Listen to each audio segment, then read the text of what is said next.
Lynda Strahan, Lynda Strahan. Now, if you don't mind, you could just say, hi, my name is... Hi, my name is Lynda Strahan. Thanks, Lynda. Now, I'd like to start with the beginning. And When I hired in, well, actually, were you born in Muncie? Where were you born? I was born in Muncie. Lived here your whole life, huh? I have. Lived in the neighborhood I live in almost my whole life. What was it like growing up in Muncie? It's fine. Where I live now, which is by the Muncie Mall, was in the country when it was first built. The Galliard Road was a 2-lane gravel road. That's a scary thought, isn't it? 4-way stop signs, no street lights. Only went as far as Wheeling. Are you from Muncie? You don't have a clue what I'm talking about, No, then, do you? I know where Wheeling is. Yeah, it only went to there. And then where Cheeseburger in Paradise is, you know where that is, right? Before they closed. That plaza there, that was a big deal. That's when they extended the road. What other big changes have you seen in Muncie over the time? Lots of Mexican restaurants. Every restaurant they open, a new Mexican restaurant. That and Chinese. It's grown a lot. Yeah. Our airport isn't as busy. Was Johnson Field before? It was really busy then. Because we'd fly kites and they'd be really high, and we were close to the airport. Sometimes we thought, we'd clip one of them or something, or vice versa. But yeah, grew up in Muncie. Got married at 18, had 3 kids. Got my job at BorgWarner when my kids were 17, 16, and 11. Wow, so you hired in kind of later. You were a housewife for a long time. Which, for a long time, it worked out for me because I was an older hire in, but then I got to retire. And all the others are like 8 to 10 years short of that. How's that work? Can you explain that? I thought you had to have 30. I thought it was 30 and out, and that's all. You can have points. So I'm 60, so 60 in 25 years. Need 85 points. So it's kind of like a rule of 85 kind of thing. Right, and you can be, Teachers. if you had 30 in less years, you just have to have 85 points. Huh. Interesting. Yeah. So when you hired in, what did they hire you to do? Run machineries from World War II. For real. What year was that? 83. July 7/11/83. Did you like it? No. I like the money. It was different. You can't describe it. You go in, you meet a lot of good people. You make a lot of friends over the years. But when you first hired in, I hired in on a really good job, and then you get moved around. So when I landed in this really disgusting area with real old machinery on afternoons, I thought, I'm staying, because who in their right mind would bump me into this area? So I stayed there for 15 years. How were you treated when you were hired in 83? They didn't like women working there. Can you explain that? They hated women working there, so they'd set you up a lot of times.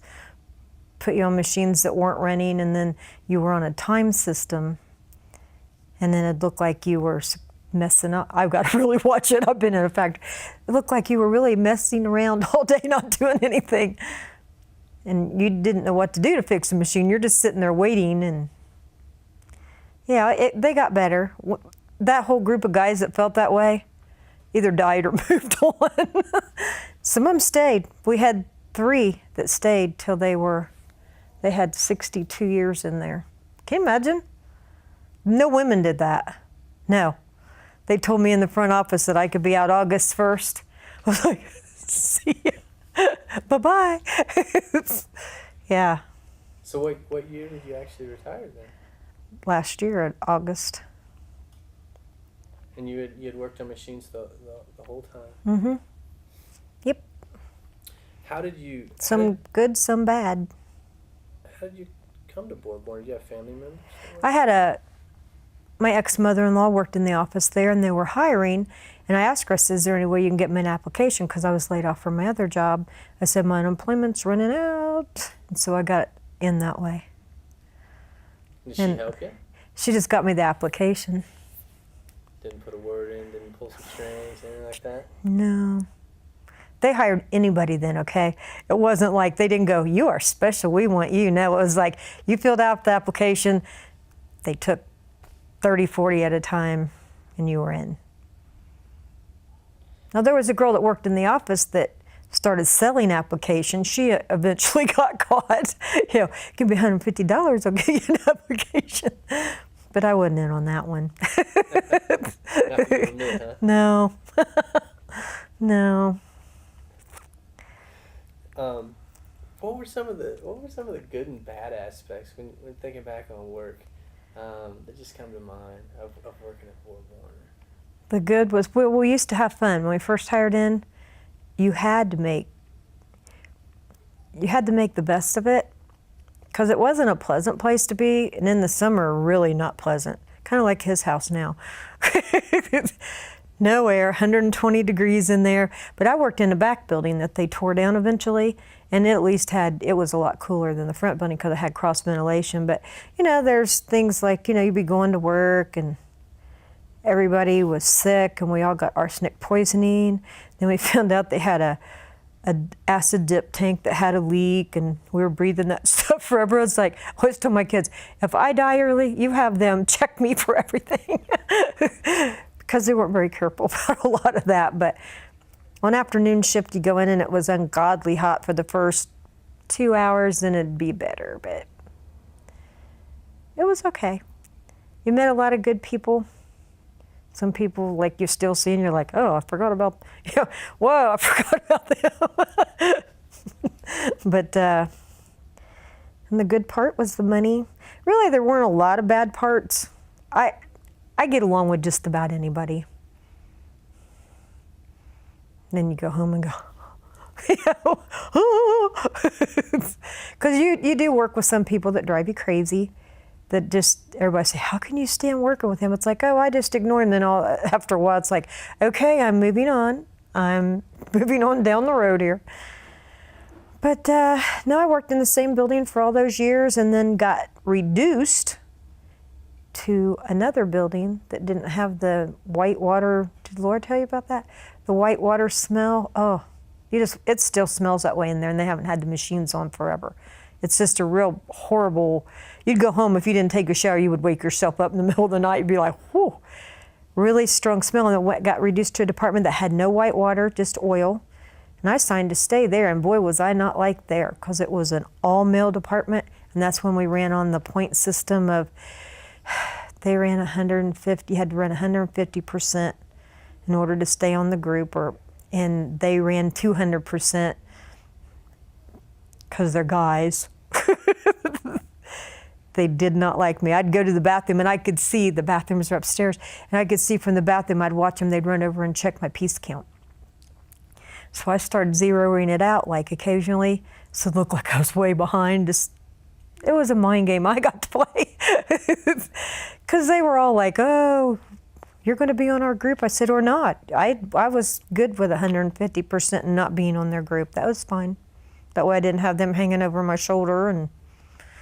But yeah, there's a lot of areas where there weren't a lot of women.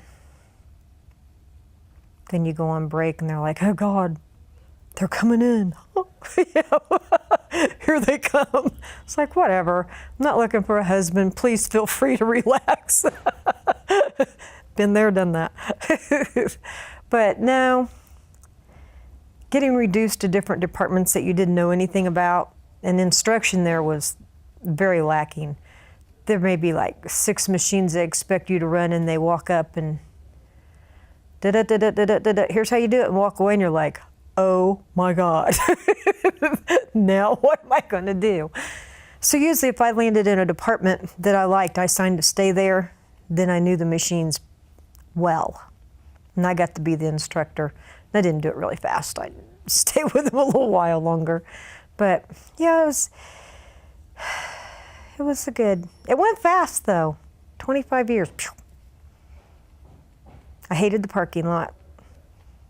You'd have to park and walk for like a block and a half just to get to the door.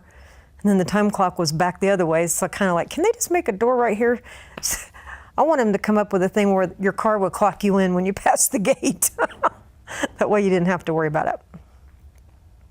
But a lot of friends, like Laura that was here, she's a friend from work. A lot of lasting relationships from there. I keep in touch with some of the guys that were funny. I still text them occasionally. Well, I will when I get my phone back. Ask them if they're a golf pro yet. But have a lot of friends from there. The money was great. And everybody that's shocked that it closed, they told us for 2 years that it was going to happen. And I don't know if the people just held out this little wish over here that it wasn't going to. The people that were sent to BorgWarner to close the plant were sent to BorgWarner to close the plant. And that's what they did. So how do you think that was handled by the union at the end there? By the union, not the best. I think some of the guys from the union were bought off, so to speak. You know, I think they made big money on trying to get everybody to think one way. See, I haven't been there for a year. I was laid off. I retired when I was laid off, so I still get to draw partial unemployment. Isn't that wild? I'll take it. Like everybody says, well, it's not much. Hey, it's $158 a week. I will take it. Yeah, that'll work. I don't know how long that'll last. I've gotten it for a year. I had full, and then when I retired, they refigured. I just quit signing up, and they sent me a paper. You can still draw. I was like, really? Okay, I think I will. You just have to play their little game, you know. They make you look for 3 jobs a week, knowing you're retired. I'm not looking hard, you know, at all. But that, and they make us go to a class once a month. It's computer classes. I don't have a computer. I've had one. I didn't use it that much, so it's not a source of information for me. It's a source of, you try and look up one thing and end up somewhere else, and you're like, how did I even get here, you know? My grandkids make fun of me, but if I want to know anything, I just call them and tell them to look it up for me. They all have their laptops, so I really don't need one, or the bill for the service. How do you think the company handled that? Bad. Very bad. Well, okay, when they come and they ask everybody, we have to, concessions. We gave. Years we gave up, let's say we gave up, instead of letting a group of people be laid off, we all took a week off. That's a lot of money for everybody to do. Well, if you do this, we'll do this. We had, our profit sharing was through them locally. If everybody gets into this profit sharing, 401k. If everybody gets into this 401k, we'll be able to save the plant for this much longer. If we do this, if we cut this and cut this, we cut everything we could cut. And if we had opened the contract like they wanted us to do, which some people say we should have, they would have taken our insurance right then, because it states right there they can. Like right now, I hang by a thread monthly. I don't know, I pay for $58 a month for my insurance, and it could be dropped at any time. Then I would have a problem, a definite problem. But they'd ask us for concessions and then give them bonuses that were like outrageous. We're like, how is that fair? You know, how do you sit and say, well, kind of like what's going on now with a lot of the banks, you know, well, we can't give our employees bonuses, so we'll just raise your pay 150%.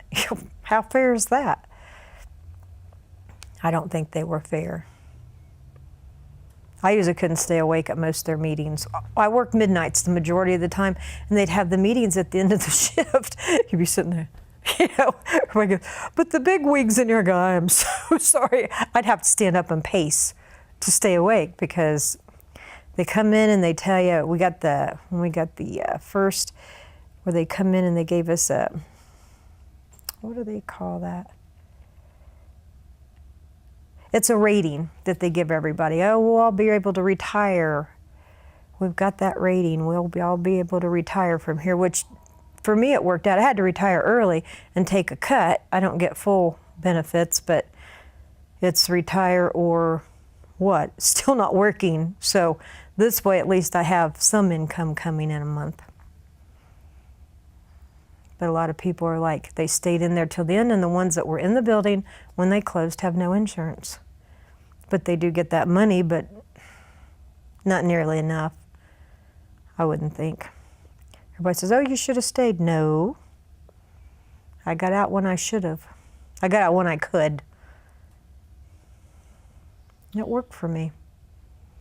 Well, I had to show them as a birth certificate. I didn't have to show them birth certificate to hire in, but I had to show them a birth certificate when I left. I was like, you don't believe I was alive during this time or what? Yeah, show them a couple papers and out you go. So you're pretty happy with the decision you made, it sounds Oh yeah, I'm not bored at all. I talk to guys and I get a little bored. I go, how the hell can you be bored? You can do anything you want all day. I talked one into, he planted a garden. He had to cut down all kind of trees and stuff. Plant a garden, because that can be time consuming. I just make sure I plant my rows far enough apart the tiller fits so weeding's easy. Zip, zip, zip, zip, zip. You're done. It's like, wow, that looks good. It takes about 10 minutes. So it sounds like you have some hobbies. What? And you mentioned being laid off at the end there. Were you laid off beforehand at all? No, ever. For the 25, I'd never been laid off. So I got laid off a year ago. Ever a part of strikes? We only had one, and it was so much fun. Was it a strike? Was it? Yeah. Yeah, it was a blast. Laura, that just left, she'd call like at 3 o'clock in the morning, hey, we're going to meet out there. Well, all there were guys that had been in a bar way too long, and half of them started wearing camouflage suits, and we'd walk up, hey, Brownie, and they're like, how do you know who I am? I was, come on. But yeah, that was fun to not be at work and go stand at the gate. And I chose not to pick at the main gate. I took the easy route and went to the union hall and answered phones for people going, are we still laid off? Yes. I have no money. Neither do I. We're all in the same boat. But yeah, it was a great living. Came to an end. How did you view the effectiveness of the union in representing you throughout your time there? Did it change? Yeah, I think the union got weaker towards the end.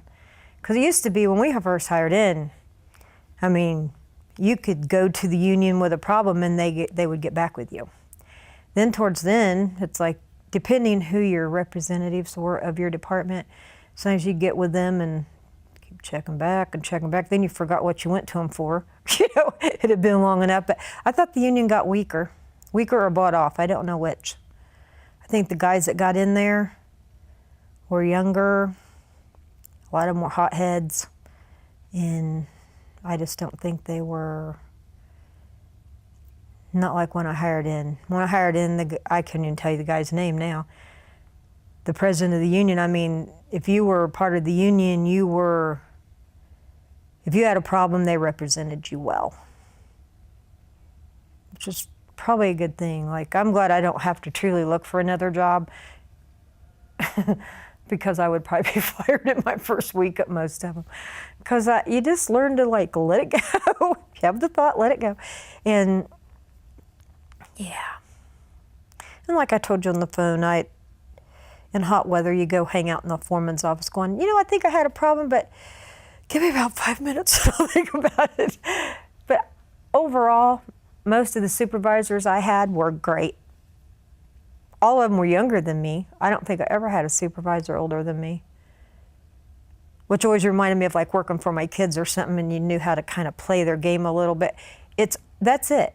It's a game, and you just have to learn every time you get a new supervisor or a new manager how to not get around them, but how to get along with them. Whatever works. Whatever works. But I think the union got weak or bought off. I don't know. I think a couple of them might have been the latter of that.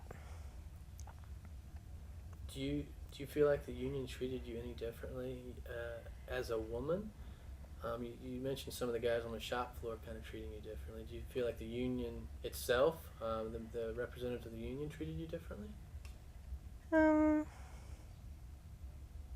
At the beginning, maybe. I think through the years, well, they had just about as many women working there after a while, but when you first started in there, no, there were departments where you were added and you were like, kerplunk, and they're like, you know, oh my God. But, you know, like I told myself, as long as I do my job, why do you care? Why should it matter? And I made it very clear to all, I wasn't looking for a husband. They were safe, very safe. It's like, you know, I'm divorced, I have kids that are grown. I'm good. I like having my own money. I wouldn't like asking for it. I think that the union had to represent us, is how it turned out. I mean, we paid our union dues and they had to represent us. I think they got better at it for a while and then it went the other way. There was like 3 that were in there that they had gotten into some kind of trouble and then they had gotten time off, and when they came back it was like the flip side of a coin. It's like, what happened to them? You know, because they were always the ones you could grab off the aisle as they're walking by and say, hey, this is going on, what do you think? You know, but I think that something happened during that time. What time was that? It would have been in the last 5 years. Things had changed. Well, once they knew they were closing the plant, because so many people held out hope until they locked the door behind them that they were going to pull the rabbit out of the hat and save the place. No. Everybody says, oh, if we'd only opened the contract. If we'd opened the contract, we just wouldn't have insurance, is the way I felt about it. And they all didn't mind voting retirees' insurance gone. So Laura, that's very vocal, she used to put faces to it. So you don't care if Lynda has insurance, or you don't care if this person has insurance, you know, because a lot of people just go, oh, the retirees. There's a lot of retirees. The place was here for over 100 years. There's a lot of retirees from there and their spouses that can't afford not to have insurance. And what would they do? I guess we have life insurance, but I couldn't even tell you how much, ever. Because the way it'll work for me with the life insurance is it's only good till you're 65, and then it drops down to like $7,000 or something. And I'm living to be 120, so, you know, so much for that. But has many fond memories. The thing I hated is you get your routine, you work afternoon shift, and all of a sudden somebody come along and you get bumped, and then your whole life is like upside down because you're on another shift in a department you don't know anything about, and you're thinking, oh, great. You know, when you have kids, it makes a big difference too, because then you got to like shuffle your schedule back to a different 8 hours. So finally I went to midnights and just stayed there. Always felt like a baker. Bakers bake at night. Get off in the morning, go home, get no sleep, grab a couple hours. How'd that affect your family life? Well, that's why I didn't get any sleep, mainly. Well, that plus my mom had lived just down the street, and she was bedridden, so my sister worked days. I'd get phone calls from her, like maybe sleep 45 minutes or an hour, and she's on oxygen. Oh, I've got a problem. So you'd run down there, take care of that. I did that for like 4 years, but we kept her out of a nursing home. Says that I'll die earlier, so maybe it'll be 110, you know, whatever. But afternoon shift, you know, you think you miss a lot of things at school for the kids on afternoons, unless it's a major thing you can take off work. But, you know, you just have to go with what shift they put you on, because you have no seniority when you hire in, and seniority is the thing. No seniority, you don't have an opinion. Well, you can have one, but they don't care. It's like, well, I need this shift. Tough. You'll work what shift your seniority will allow you to work. That's how that goes. But once you get a few years behind you, and you know, I've never I don't think I've ever bumped. I signed to stay. Like if you land in an apartment, you can sign to stay there, but I don't think I've ever filled out a bump slip ever. What's a bump slip? To go from one shift to another. Like, okay, like if I'm on afternoon shift and I find out there's somebody in my department that has less time than I do, I can bump them to my shift and I can go to their shift. I don't think I ever did that. I was on days the last 3 months last 3 or 4 months I worked. That was really different. I've never worked days there, you know. I liked it. I liked it and I didn't like it. On midnights and afternoons, you have a foreman. On day shift, you have all the blue collar shirt and tie, everybody with their clipboard, and you're like, who are these people and what do they do? I told them they could probably save the planet if they just sold clipboards. I mean, everybody had one. We just didn't know why. Always somebody looking over your shoulder for something. Coming up, I don't hear your machines running. I said, because they are not. They are not working. But it's just sad that it's gone. Because there's a lot of families like that are stuck between where I'm at, like Laura. Laura's only 47. She has a husband that works, that's actually a workaholic. That's why I was tired. Just have Jeff work double. Stay home. But she'll have to make a decision to go to school. And I had to go to the employment office yesterday for my 28-day check-in for TRA. You go, hi, I'm here for my 28-day check-in. Okay, come back in 28 days. All right, thank you. You have to put down your 3 job searches, and they had a computer glitch Sunday, so I had to run those back up and have them fax them to Indy. It's just a game. Then you go to these classes, they go, please tell us why you're here. I go, because they made me come. He goes, well, hopefully not, but that's why. Because I don't plan to get another job. I've got my home, grandkids, great-grandkids. Actually, I'm pretty busy. I don't know. I've never had a day where I just sat and thought, wow, I'm so bored. There's always something. Always something. So what do you think is going to happen to the Muncie community because of the plant closure? I think it's going to lose. People are be forced to move. Well, the families there's a lot of families that both parents worked at BorgWarner. Yeah, they can both draw unemployment for a couple years, then what? You know, they offer this schooling, but they don't make it easy. They say, oh, we'll pay. They make you fight. And if you're not like my friend Laura will go up there and just battle with them, and some people would just let it go. You know, they'd just be like, I'm not doing it. I think the Muncie community is going to have a problem.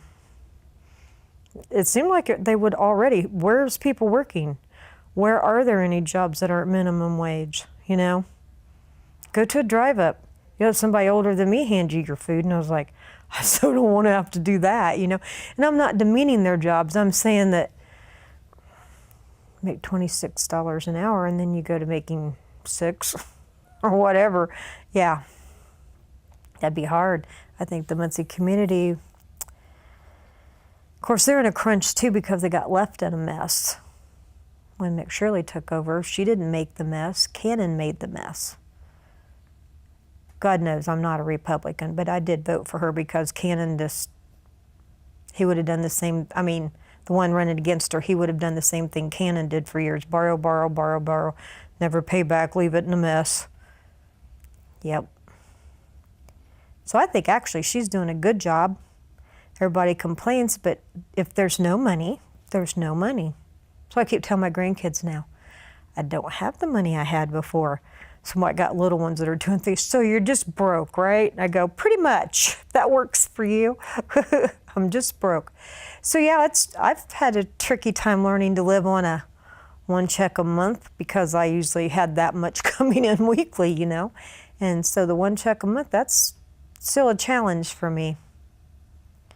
Making it stretch and figuring out how not to blow it the first week and then sit there going, wow, this is not good. Because, you know, I get partial, like the people that had 30-something years, they get twice what I got for the 5 more years. But yeah, I would never have, if they had stayed open, I would have maybe worked to 62, but I would never have been like the 3 guys at work that worked 60 some years there. See them come cripping in there. I was like, why? You know, why would you do this? Well, because they didn't have a life outside of there is all I could figure. That was their life. That's all they knew. But for somebody to work in one place for 60 years, wow, it's a lot. It's like they hired in before I was born. Some of them, I was like, whoa. But, you know, when I hired in, I was older, and it just all played out for me fine. I just talked to a girl yesterday at the employment office. She's 54, doesn't want to go to school on the TRA thing, and her unemployment's running out, so I don't know what she's going to do. Her kids are raised, but still, you know, you still have to live somewhere. The Muncie Mission doesn't take women that I know of. It's always for men. But I don't know what the community's got to show or hurt. I mean, as far as spending goes, they'd have to. My old car's paid off. My house is not. Everything else, I don't have credit cards. You know, they always ask you to register. Would you like to sign up for a credit? Nope. I'm trying to be good. They're too easy. I've had them. Too easy. You can go, it's like, yeah, I'll get this and I'll pay it later. No, no, no. Did you feel like being a little older when you came into the plant? You were just a little wiser with how you approach things? I know we tried to talk with Laura a little bit about kind of the atmosphere of being, she was 22 or something like that. And she felt that there was kind of a sexual thing going on where the men were, you know, suggestive. Oh, they were. We had a girl that hired in that had worked at the dance club, and there would be like groves. We're talking on these trucks that carry people. There'd be groves of them coming by. It's like, okay, we need to move the sideshow or tell the guys to stay the hell in the other building. You know, it was crazy. I was a little older. There were always, okay, when we hired in, there were the girly calendars on all the posts. Every toolbox had a naked woman. So I got a toolbox and put a guy with a tool belt in it, and they were so offended. So offended. They go, we should make you take that down. I go, you got a little bit of cleaning up to do before I'm cleaning mine up. I got that at the state fair. I thought that was the funniest thing ever. Pretty nice looking guy with a tool belt. I'd open the lid and they'd be like, oh, I go, hey, now you're kind of getting how I feel about things. The other end of the spectrum, you know. But yeah, they were very suggestive. Hoop and holler. I mean, a group of people that were hiring in would walk by, and I mean, it sounded like, you're like, oh my God, grow up, you know, get over it. And then they made them take the calendars down and weren't allowed to. There were some rules put in place as far as no hooping, hollering, whistling, making you feel like you ought to be on the dance floor with a pole or something, you know what I mean? It's like, it's kind of like, yeah, well, I go home every day and I'm fine. So, but no, I was a little older, and like Laura, shoot. She went right out and bought her a brand new Trans Am and had to sell it 2 weeks later because she had had speeding tickets. And you don't buy insurance on Trans Ams when you have any kind of a driving record. And she had to sell it, and she was so shocked. But I met her there, and I always tell her all the time, it's like, look, I was much older than you, you know. I'm still much older than you, but we've always gotten along fine. She's a little more outrageous with her when things happen. You talked a little bit earlier about management kind of looking over your shoulder while you were working, especially during the day shift. Mm-hmm. They'd stand there with a stopwatch. Can you describe kind of labor management relations and maybe address whether it changed from 83 to the end there? Well, it changed. Plus, we learned how to speed the machines up and slow them down. So when you knew they were coming with their stopwatch, You just slow the machine down. It's like, it's just running so slow today. And it escaped them. It escaped them. And then they'd leave. And because our deal was run quality parts and get done. You know, you had a number. You had a number. Everything ran on a number. It wasn't supposed to run on a number. It's supposed to be quality. So anytime they'd complain, I was like, okay, I can run your junk parts for you. Hang on, let me speed things up. And they're like, well, we want them to be good parts. I said, then go away. Go in your office. That's what they hired you to do. Stay in your office. Let me run this job. They didn't hire you to do this. Yes, it did change.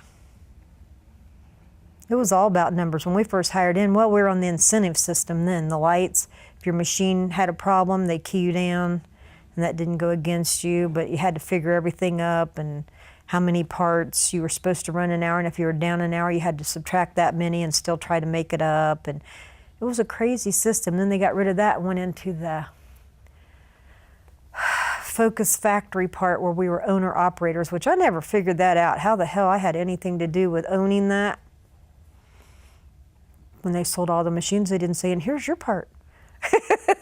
So what happened to that? You know what I mean? Now see, Laura went to the auction, I didn't. They'd sell like this room. They didn't sell like if you'd wanted that chair. No, you had to buy the room to get that chair. They didn't split things up. I didn't have any desire to go back in. On their last Christmas, they asked if I wanted to go, and I was like, you know, I'm good. I'm good. I haven't smelled that smell in a year. I think because you breathe that. You breathe that mist, a mist of oil, a mist of that white water, to a point that you'd have to take your glasses off and wipe them off. They'd be all fogged up. You couldn't even see them, so you know you're breathing it. Laura had lung disease from there. Mold in her lungs. I mean, that's always a healthy thing to have growing there. And the only thing that they were always really hard about is if you got hurt at work, if you were on workman's comp, they rode you, they make you go to doctors in Indy twice a week. They'd have you come in the plant. They've had people come in the plant towards the end on crutches. I was like, oh, they'll be fun to work with, you know. Excuse my crutch, I'm trying to stand up. Yeah, they'd have them come in, and they said they had to clock in because they didn't want to have it on their record that they had that liability. So they'd have them come in and sit in a nurse's office in a lounge chair for 8 hours and do nothing. Crazy stuff. Used to be you didn't come in on crutches, you didn't do anything on crutches. If you're on crutches, you stayed home on sick leave and or workman's comp, but they didn't want to pay the workman's comp, ever. So there's a lot of inefficiency at the plant. Oh, yeah. Did you guys take a lot of pride in machining quality parts? Was that Mm-hmm. something? You talk about that? Who instilled that pride? Well, when you're running the older machines that we had originally, the World War II vintage that had no guards, no anything. If they threw out hot shavings, you just had burns. Well, then they finally put guards here and there, but no, yeah, you had to learn to machine good parts. Well, we used to have inspectors that walked around, and they'd come up and just randomly pick up a part and check it, and if it wasn't good, then you had those parts taken off your pay. Is how that started. And then they got rid of the inspectors, and I thought, that wasn't right. You know for a fact, if you see an inspector coming down the road, you're like, let me make sure these are good, because there's several parts they check on them, and you'd make sure that they were good. And then when the inspectors were gone, all of a sudden they'd come up with bad parts. You're like, how can that happen? You have gauges, But you want to produce a part that they can use. I was mainly in little pinion gears the last several years. I worked in some areas where they had the big parts that the guy that set up the machine was 6'10", and the machines were set up for somebody tall. I am 5 foot. So I'd have 1 foot that was soaked in water and leaning in the machine, and I was there for a year and a half, and I was amazed I survived that long because they weighed 18 pounds. By the end of the day, lifting them, because you had to lift them into the machine and put them on a little peg like this. Well, that's a real normal, you're picking up a part and aiming for a peg on a great big transfer thing, but that was the heaviest job I was on. Hated assembly. Assembly was not my thing. Where you put little parts, that was your part, and then it goes on down the line. No, I just wanted to run the parts. I wanted to have a machine that was mine, or 5 machines that are mine, and know that you've got a number to get to, and you go in and bust your hind end, get them done, be done. Once you got them done, did you take a little break? You can sit down, yeah. And they were the guys could do that. The guys could get done in 3 hours and they'd say nothing. And yes, they were still that way. It's like, so why aren't you running your job? Because I'm finished. What do you mean you're finished? Well, there's your parts. So I got my number. And I'd always bring it up. I said, well, see that group right over there? I mean, see that group of guys right there? They're doing the same thing I'm doing. Nothing, because we're done. Yeah, I had several foremen that I thought some of them didn't know how to deal with women. And not that I'm hard to deal with, it's that someone would make comments and I wasn't sure what they meant.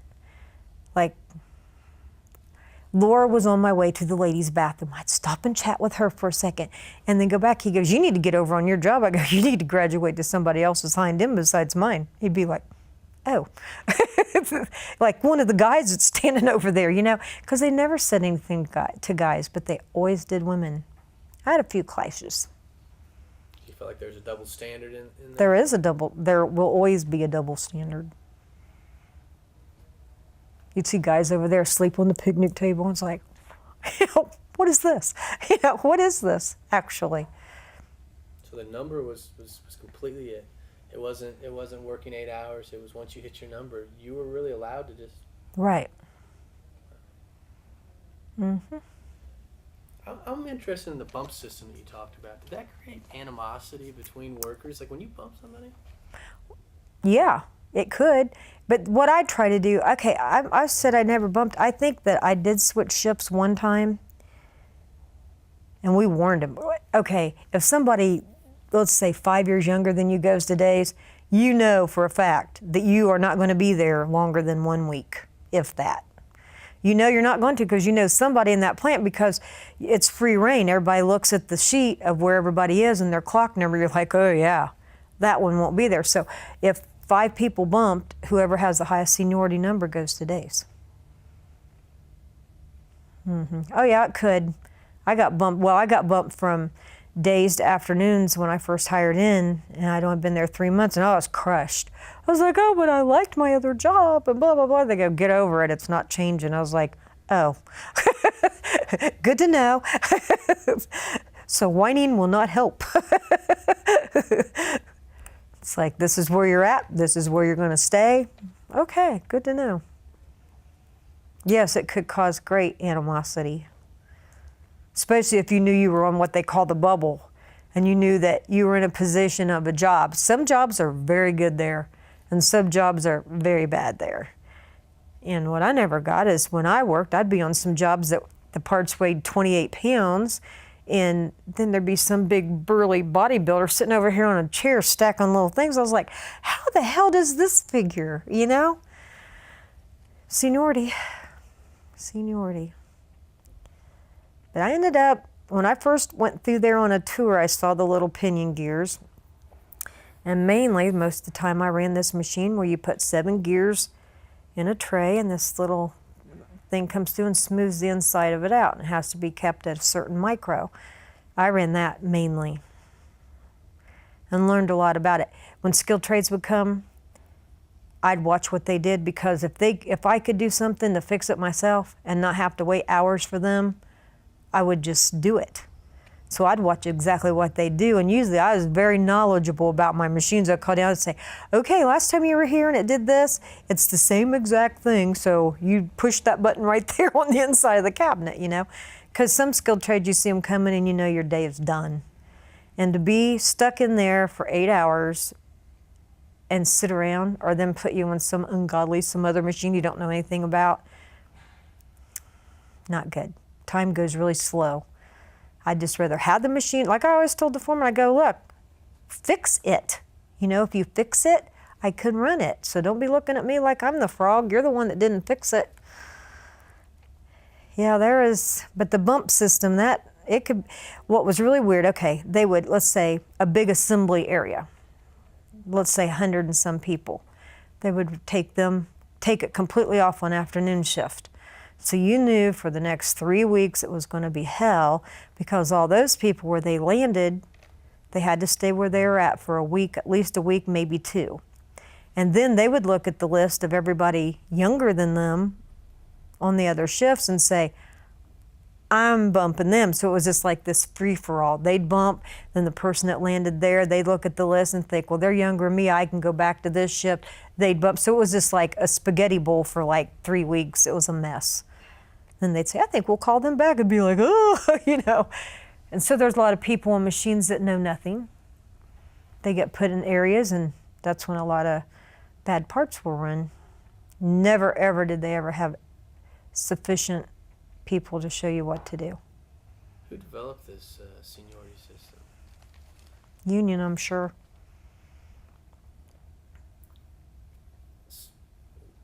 This is kind of a broad question, but what was the significance of being a union member to you? It kept me from being fired with my mouth mainly, but no, honestly, the union is like having for me, is having somebody, a big brother or your dad with you that could stick up for you, you know, because there was always an issue that maybe you didn't know. There's a lot of, some people say, I think I know everything. No, there's a lot of things I don't know, and there'd be a lot of things that would happen on the job where I'd be thinking, I don't think that's right. You know, so you needed the go-to person to ask, and you needed the go-to person, you needed that person to find out for you right then. I've even been as bold as to call the foreman from the other shift at home, was like, please call in here and tell this foreman that you guys have hired that knows nothing that I need this, you know, because they hired in a lot of people that were so inadequate. They had probably way too many office people to do what?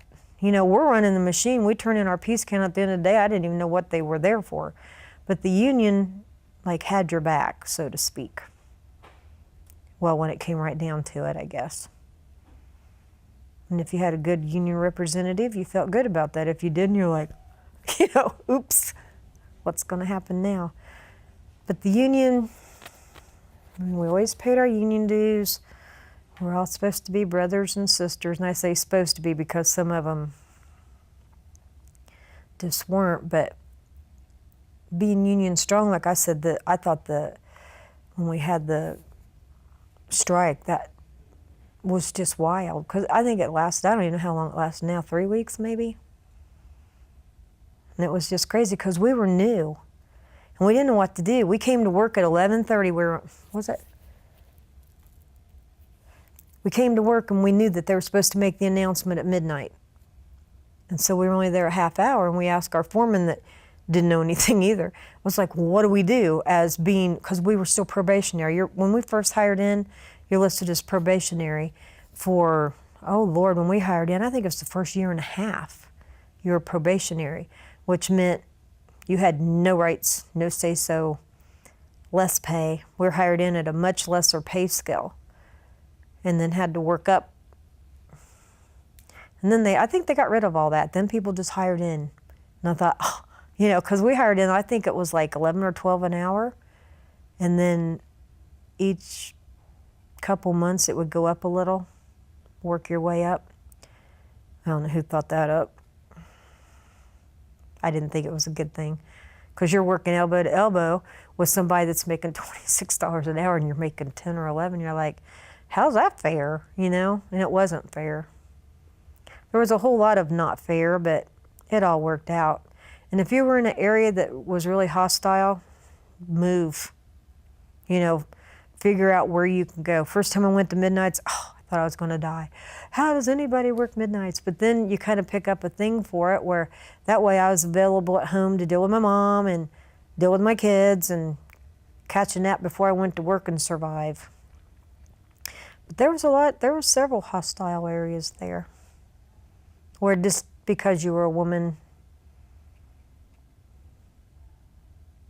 Well, I had these guys, they set me up on this one machine in the one area, and I'd watch them run it, and as soon as they went from this machine to this machine, it was ready. And so I started timing it, and they would speed it up. And then when I'd run it, they go, she just doesn't get it. So I just called skilled trades. I was like, look, I'm working with all these guys. Tell me how to speed it up. And they said, well, you need an electrician. I said, then get me an electrician. So electrician came down. He goes, this is how you do it. I was like, thank you. Because you have to learn to play the game. It's in every department had their own, it seemed like. But yeah, it was interesting. Had to learn how to deal with certain personalities and. Oh yeah, and there's crazy people there, and a lot of them were actually. But I could get along with most. After a while, they wear on you. It's kind of like a. After a while, once they start getting to you, just move. Did the union do, other than representing you in contract negotiations, was there anything else of the union that you were involved with? Did you do the picnics or anything like that? They had the picnics once a year. I only went to one. Why is that? They sold off the lake. And that was always a big draw for the kids, you know, because they had this big lake where they could go swimming and stuff. I only went to one. It's when my granddaughter, that's now 20, was a baby. Went to one then, and after that, I don't know. Okay, you have guys at work that just hound you. They just talk to you. Then you see them out of there, and they don't speak. And it's like, so I never speak first to any of the guys that I work with. It's like, okay, well, at the one picnic, there was this girl, and this guy used to hound her all the time, and he comes walking by and just ignored her, and she waited till he got like a block away, and she chased him down. She goes, you drive me crazy at work. You won't leave me alone. You won't shut up. I've asked you to leave me alone. Now you're going to walk by me like this? His wife's standing there. Well, she didn't have any problem with him after that. But sometimes I find mixing and mingling with everybody that you work with's family, it was awkward, I thought. Just kind of weird. I always win something. I won like all the hamburgers. They go, well, you're going to have to cook these today. I was like, I will refreeze. I'm not cooking like 20 pounds of hamburgers today. But I don't know. I might have gone to another one, and my grandkids were older, and they helped with like serving the ice machines or the snow cones or whatever, but I was never a big joiner. Were there different groups within the factory, different cliques? Oh yeah. Can you explain that a little bit? What was it like working in the factory? You had your group of friends? Well, you do have your group of friends, and then you have just the people that you run machines with. Every area I was in didn't have a lot of women. It seemed like I'd land in there and be like, welcome or not, you know. And like I said, there were cliques, and then there were the cliques of women that were all they belonged to the women's committee in the union. Come to our meeting. They're all smokers. They're all drinkers. I am none of those. So why do I want to come breathe your secondhand smoke? Now we used to, when we were on afternoons, go to Timbers after work, cash our check, Laura and I, and to this day I don't have a clue how we used to get home. We went through a little stretch there. We used to party after work, and then we just like stopped. It's like, that's enough, I'm done. So I haven't done that in 20 years, but there are cliques of people, and they can be, guys are bad for cliques. You know, you'd think in school it's the girls that have the cliques. There's guys that sit at exactly the same spot at a picnic table, eat exactly the same snack at each break and exactly the same food at dinner, and don't ever sit in their spot. That's what's weird when you come into a new department, is you don't know where everybody's spot is, so usually I just got a chair, put it by my job, and stayed there. I never, hardly ever left the department. Just stayed on the job I was assigned to and stayed there and read. Some jobs you could read. Laura had a job where she could read 2 or 3 books a week, because you load the machine, and hers had like a 12-minute or longer wait time before they came back out finished. So So I just stayed on my job and stayed out of the way. What the majority of people do? Were the majority of people fairly active in the union? I mean, it sounds like you obviously weren't. You said you weren't. But what do you think the majority of people at the plant, did they go to the picnics? Who went to the picnics? The men and their families mainly. Because I don't think Laura went either. There were the group of girls that went, but they were always the big drinker girls. And just because you go to a picnic doesn't mean that it has to be alcohol related. It could be a family thing without that, but it just seemed like everything, we just didn't hang out with those people. Now doesn't that sound weird? Because those people were actually me too, but we didn't mix and mingle outside of there much. I had a group of people that I did, but just never really went to that stuff. Didn't go to their Christmas parties, twin the bicycle, or anything every year. Was there a lot of drinking? Tons. In plant. Can you talk a little about that? In plant, big drinkers. One guy was killed going home on Nebo. His blood alcohol was 4 times the legal limit, and he drank at work. I worked with a guy when I first hired in, and he was this little guy, and a lot of the older guys didn't share secrets of the machine, like, if you just push that button, it'll run all day. No, they wouldn't tell you that. And he had worked on this one machine, and he drank at least a fifth. And then all the bathrooms are upstairs and steep stairways, and he'd get back and get a running start to get up them. Well, who couldn't see that? It was right next to the office. Everybody knew he drank. Finally, one day he fell back down the steps and broke his wrist. They took him to the nurse, and they're like, he is totally drunk. He was off, they couldn't run the machine, and they were also notorious for taking a little part off a machine so it would never run right either. Saying, oh, you'll never figure that out, But yeah, there's a lot of drinking in plant, big drinking. You just usually stayed out of their way if they were truckers, here he comes, get behind something. A lot of drinking. And it really amazed me that if we knew it, why didn't they know it? Do you think that management did know? Oh, sure they did. They had to have. And some of them, like if we worked right with them and they had a problem, we'd usually go to the steward and say, you need to take such and such home like now. And when I first hired in the S building, I had this one guy that'd want to come up, hi. And I was like, unhigh, you need to go home and just go get the steward and say, get him out of here. Because they weren't doing anybody any good there. But yeah, there was a lot of drinking that went on. And it's really funny because they used to have the bucket check at the door. Had to check everybody's lunch bucket to see that you weren't carrying anything out. And I was like, they just throw their stuff in the trash, Or they'd put like mixed drinks in a Coke can and drink it. But look, you can smell them a mile away, who wouldn't know? A lot of it went on. Anything other than alcohol? Oh yeah. Muncie will suffer from BorgWarner closing in that area too. Big drugs going through there. And you always knew who had them and who didn't. Oh yeah. Big opportunity there. What kind of drugs? Any kind of drugs.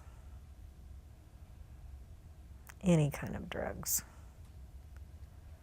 Matter of fact, there was a girl right before we all got laid off that she was on labor. And if I was on labor and moved around to different areas, I wouldn't leave my purse out. I would put it in a locker. She'd lost her purse, and so they looked in her purse to see whose it was, and she had pot with her.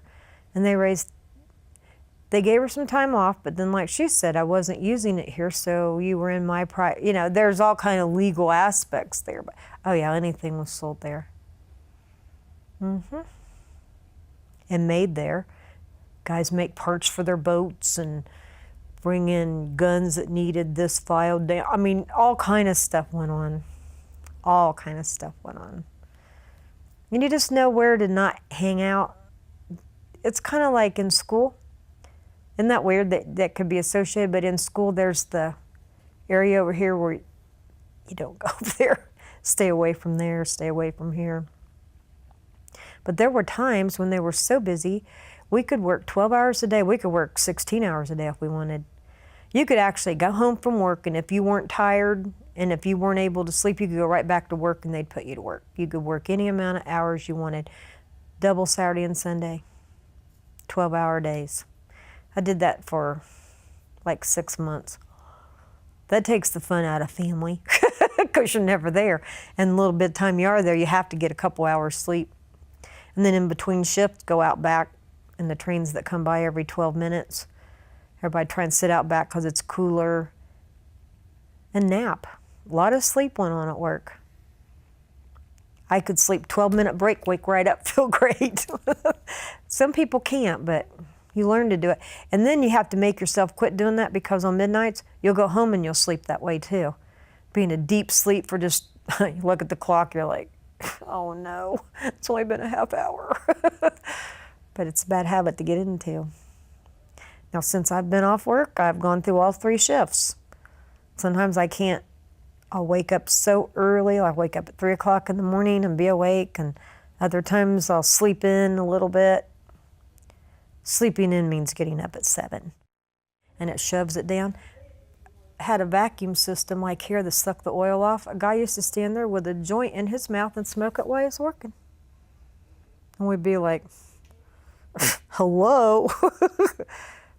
But you know, you don't say anything. They're your union brother. Unless they're coming and hanging on me, then I speak up. But you know, it's kind of like, how could they not have known? You know, it's not exactly like that stuff smells like perfume, you know. Well, at break time, all of a sudden a cart would go by down the aisle, so you'd be like, woo! Definitely. But we had a lot of supervisors that smoked pot too. Obviously smoked pot. I always thought that'd be the... Okay, I have drinking there, like at our Christmas party, and all they told us is don't run machines, stay off the main aisles. But that's a crappy place to have a drink in. Bathrooms are upstairs, are not handy. You know what I mean? Drink one, pee 3. But we hadn't done that in years as far as drinking in plant. But there, if you could get it in the door, and that wasn't hard to do. Everybody brought in, I carried a bag that my purse went in, my thermos went in, anything I might think of I needed. Did it change over time? Was there more drinking and drugs in the plant early on, 80s, or toward the end, or same, just, you know? It was always there. Mainly drinking when we first hired in that we knew of. And then I don't know if a new generation of kids came in or what, but you just knew. It's just like in school, there's kids that do drugs and there's kids that don't, and whatever. I just never wanted to work with somebody that was, I have a dear friend that worked there and he was a big drinker, and I was like, go home, you can't do anything. You know, you need to go home. But some people had the drinking problem and that's what they drink, and other people just came to work and drank. And you think about that, if I was the kid's family of the guy that died, you know, BorgWarner allowed him to drink for 8 hours, and he hit a tree this big and moved it on his way home. That's, you know, that should have been looked into. They never did. But it was a great place to work. For the first 15 years, actually, we could make work fun and still do our job. And then after about 15 years, the last 10 were hell. It was like there was no fun. Well, because everybody was, it's like once we knew that, especially once we knew the plant was going to close, everybody had such bad attitudes. It's like, the way I look at it, if I'd stood on my head, they were still closing the plant. So why worry about something that you don't have any control over? So deal with what you're going to do when they close the plant, you know? Figure that out.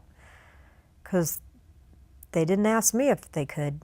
You know, they didn't come up, what do you think about this? No, they didn't mention it at all. Was your opinion, did people ask, you know, worker opinion, whether it was union reps or the company itself, management, did they care about what you had to say? Like if you went to them and said, "Hey, there's some drinking out here," would anything be done, or would it just be, "Okay, thanks for that"? It depended who you went to. And then there were always the supervisors that didn't really supervise. They didn't have the, I don't know, they'd be name droppers. Well, such and such said, and I said, then tell such and such to come on out here and say it, And then you go to them and say, well, and you bring it up to them, they go, we have no idea what you're even talking about. But it depended who you went to, and usually, unless they were really irritating you, like I would go to my foreman when I first hired in, and just tell him, it's like, look, you need to get whoever you need to get this guy out of here because he can't even walk. He doesn't belong. He'd come to work totally trashed. It's like he needs to go home. Some people would do stuff about it and others wouldn't. And then they wouldn't, then they'd take a stand on one person. You know what I mean? All of a sudden, da da da da, here's the flag, we're saving nobody. They'd make them an example, so to speak. There were a lot of good people that worked there and a lot of not so good, but that's everywhere. That's life. It's just, you have good supervisors and ones that just don't care. And you just have to learn to play the game. How to make your day go on by. Slide on by. But, yeah, it was a good place. And no, I don't miss it. I don't miss going in, and I just don't miss any of it. At all. The money, that part maybe. The money was super good. And you work with a lot of funny people too. You'd get these kids that come in there that you're like, this one little girl should only work 2 days a week. She said, that's all the money I need. We're like, hello. I only have bills. I only have enough that I only need to work 2 days a week to pay them. It's like, she didn't last very long. Didn't last very long at all. Our biggest battles towards the end, as far as between people, is they put in these wind socks above your head, and it sounds like you're at work under a freight train. It's a big, huge vacuum system that has a big, long windsock that when you turn it on, air shoots out of it. And I invariably worked under 2 of them. They'd turn them on, I'd turn them off. They'd turn them on, I'd turn them off. It's like, look at them. The filters are blown out of them. They're full of crap. I think the air quality from that's got to be worse than what we're breathing in here. Laura and I used to have a battle over that because she worked at the end of it and I worked under it. And I was like, I'm just so sick of hearing it. So I'd try and shut it off all the time. But a lot of good times there. And like, you could be there, work, and then something happened and they act like you're the traitor. It's like, whoa, I stepped off of this wonderful platform and twisted my ankle. And then they want all this, they act like you're terrible. It's like, I have never taken a day off or done anything, so what's your deal, I didn't feel like they were very true blue. You were a number to them. It's kind of like, they're out, they're in. They're out, they're in. And that's how it was for years. You were just a number. Who were you a number to? The management. They didn't care. Okay, they cared if you knew your machine and you knew how to fix it and it was tricky. The computer ones. We were in several robots and stuff that have a mind of their own sometimes. If you knew the answers to that, they wanted you there. And they'd like, oh, well, we'll stop that. We won't let you get bumped. We'll keep you here somehow. Now, if you were just a worker that was ho-hum, you're just a number. Do you feel similarly? Do you feel similar vibes from the union? Kind of. Because it's kind of like, well, they have more seniority than you. That was always the big thing. It's like age. They're older than you. Well, you can't help that, Or somebody would complain. I worked in this one department and I was just an extra until my 3 months were up. You have to, every department you go to, in order to belong to that department, you have 3 months trial kind of. And there was this girl there that had more time than. And after I got my time in, I'd let them still move me every day. and everything, till finally one day I was like, legally, I have more time than her, so it would be her that you'll be moving? Oh my God, you would have thought I'd chopped her head off. She went with that. She took my job. And I said, then your daddy should have gotten you a job here sooner, is all I can tell you. Because her dad worked there too. It's kind of like, you'll get over it. You've been saying you wanted to get out of here. Here's your out. Was there a lot of that where you kind of felt like, well, daddy got you the job, Oh yeah. There were a lot of families there. There was the Lepart family there that if there was a funeral in their family, you had to have people stay over, come in early to fill in for them, because there had to have been at least 20 of them that worked there. There was moms, dads, nieces, nephews, cousins. They all worked there. Then they went through a little thing when we first hired in that said you couldn't work there if you were related to anybody. Well, that gets kind of tricky. And then they found out that they couldn't get a tax break by doing that. They were going to lose some tax something through the city of Muncie. So they started hiring people that knew each other again. But my grandfather retired from there. I couldn't even tell you how many years ago, but we weren't that close. I didn't even know he worked there. So my dad's like, well, he worked in skilled trades. And skilled trades were a whole different room, because some of them would not deal with women, and some of them you knew what ones didn't, and you'd just go get a guy and go stand by my machine because it's skilled, that one guy. And the whole time you'd be there, he'd go, huh, what, like he couldn't understand you. So I just go get a guy or go get my foreman and said, you need to send somebody over there because they got that one guy to fix the machine that won't deal with them. It's like, well, go get somebody. It's like, well, I know what I'm doing here. I just quit explaining. I just walk away. It's like, fine, he's older than me and he still hasn't gotten used to the fact that women work here. He's the one with the problem, So I used to go get one of the guys, go stand by that machine, please. Do you think hiring family was a good thing or a bad thing for BorgWarner? It depended if your daddy was the foreman or not. If you were just a worker, I don't think it mattered. I think if your daddy was a foreman and he got you a job, or your daddy was in the company and he got you a job, because towards the end we had this one kid, big old lumbering kid, and he'd always just tell us his first name. It's like, you got to have a last name. He told us the last name. We're like, oh, I would have kept that a secret too. Because his mom and dad both worked there. Nobody liked his mom. She was over safety, and she'd put out these kindergarten drawings of, if somebody's being electrocuted, get a wooden stick. And I was like, somebody's being electrocuted, I'm running for help. I'm not, I'm out of here. He told us his last name. We're like, oh, no wonder. Okay, never mind. Yeah. We'd have safety directors that took their job too far, and then others, it's like, well, we've been tripping over this for the last 10 years, or our floors, when, like outside the main door here where the cement's pitted, our whole area was that way. When we first went down there, our feet was so sore because it's like working on gravel. It's all uneven.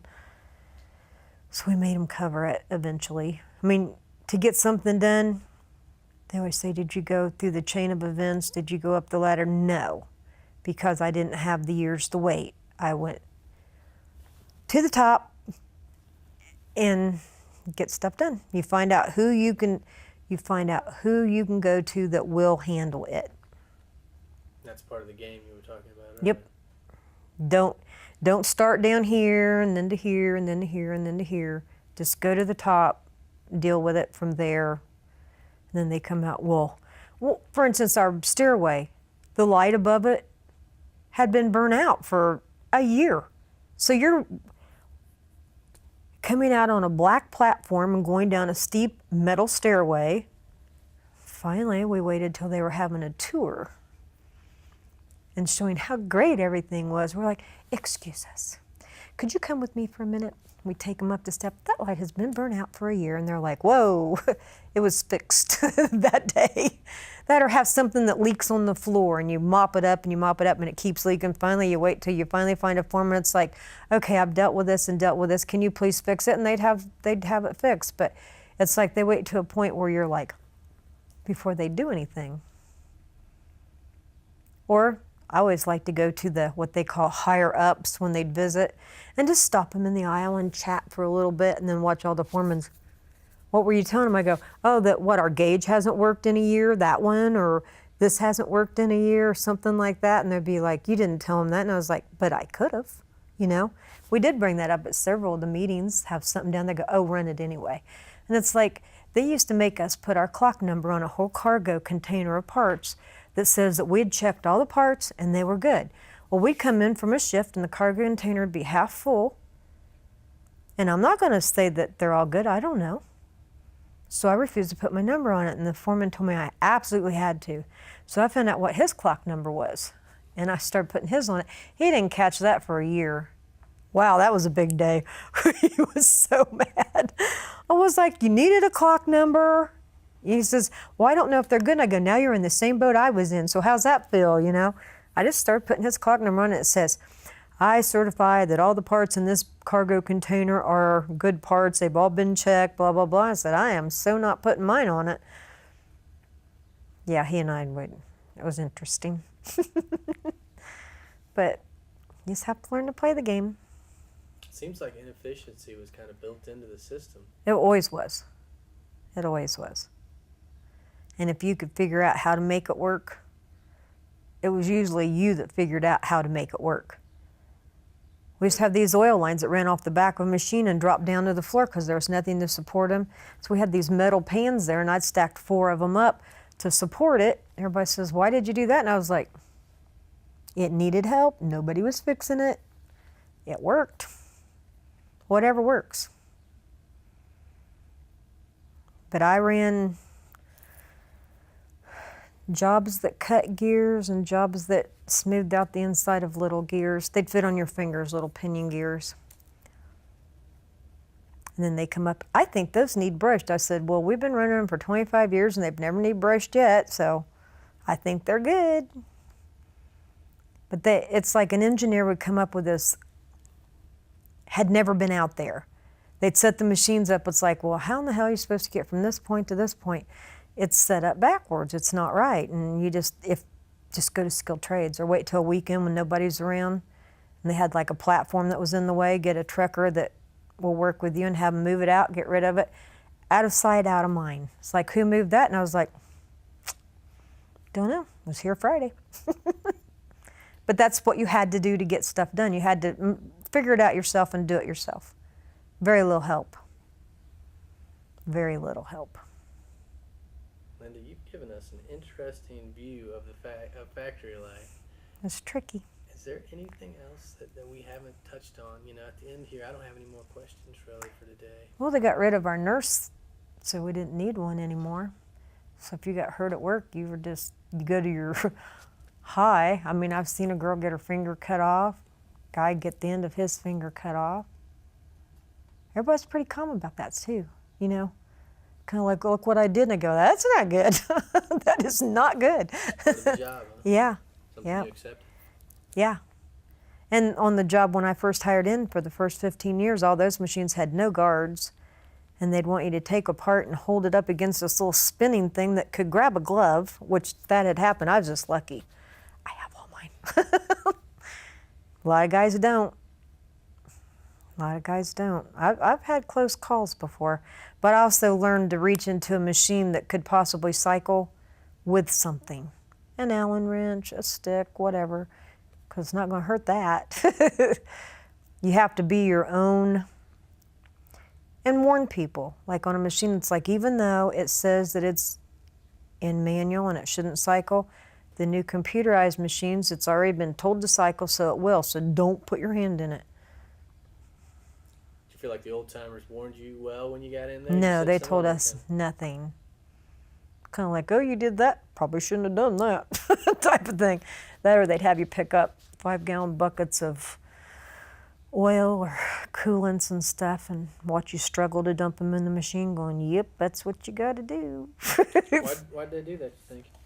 Because they didn't want us there. Was it just women, or were new people generally kind of hazed like that, you know? Just women, I think. Because there's always the buddy system. I'm not going to say it on camera, but I used to always just say, you just have to have a whatever to get along, you know. But it was an interesting place to work, so. And you don't miss it at all. No. End of it.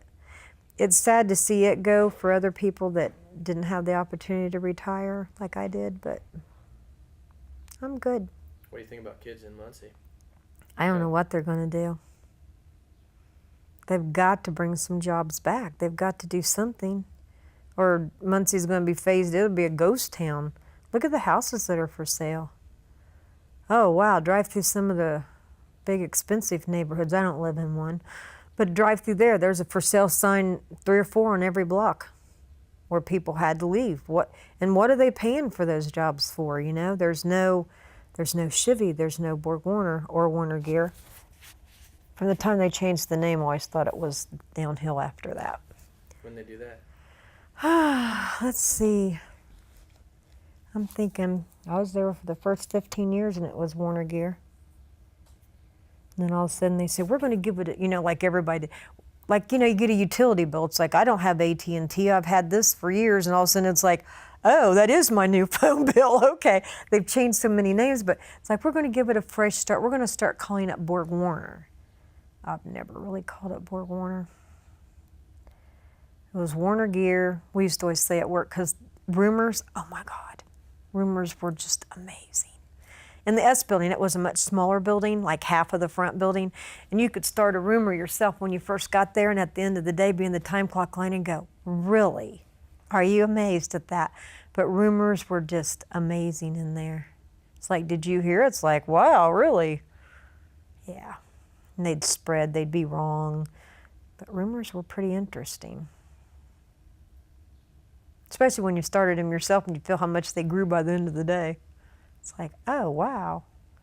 But when you work in a factory and it's so miserable conditions, sometimes you had a fan, sometimes you didn't. You just learned to pull your hair in a ponytail and do this a lot, because 120 degrees, everybody's hot.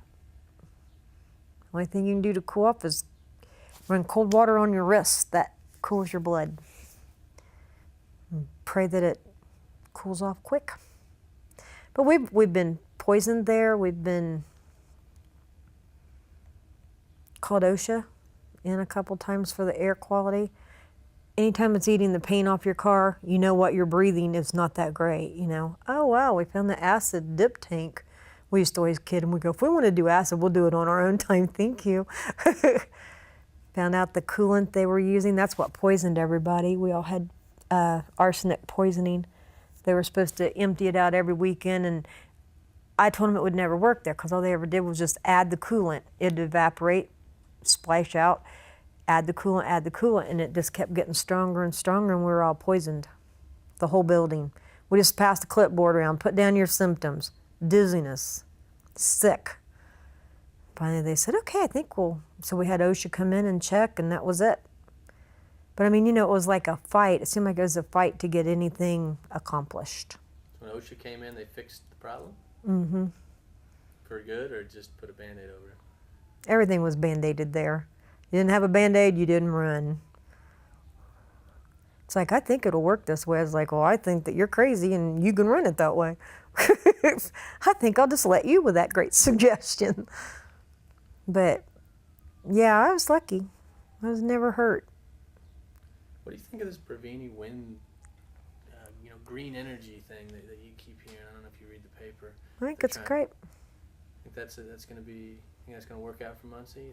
I don't think they're hiring that many from Muncie. I think they brought most of their people from Chicago. Well, they were saying that you had to go to Chicago and live there for a year to be trained. I hadn't heard that. Well, how many people can really do that in life? Unless you're single, have no kids, and no commitments, who could afford to go live in Chicago to be trained for a year? When they put that in the paper, I was like, well, that's going to cut down on a few people. I wish that they'd start a lot more of those. They need to start a lot more of everything. They could put one in my yard if they want. That'd be fine. But no. If you talk to very many really hostile people? I've I've talked to one guy over the phone that was kind of hostile.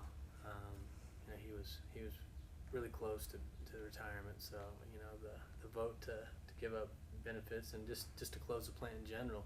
You know, I mean, another couple of weeks and he would have been, you know, would have had insurance, would have been the 30, but you know, it's understandable hostility, at least it is to me. You know? That close. Yeah. Then again, he could have retired and not had 30 years. Well, it depends on his age, though, I guess. He would have had to been, if he had 30 years in, because you have to have 85 points, so. Some of them hired in so young. Some of them hired in out of high school. Some of the guys I worked for when I first hired in when they were like 16. That's crazy. And used to use those, they had some real dangerous stuff going on. They used to use, for the hand soap, those things that were in the electrical, used to sit on telephone poles, the little glass things had some, I don't know what it was in them. I want to say creosote. Something in them. They used to use that for hand soap. We used to have salt pill machines on the post.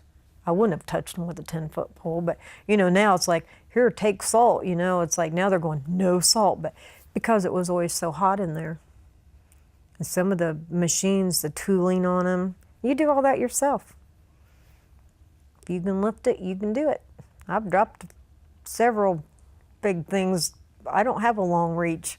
Be like, wow, I hated that happened, you know, but either you can do it or you can't. I gave it a shot anyway.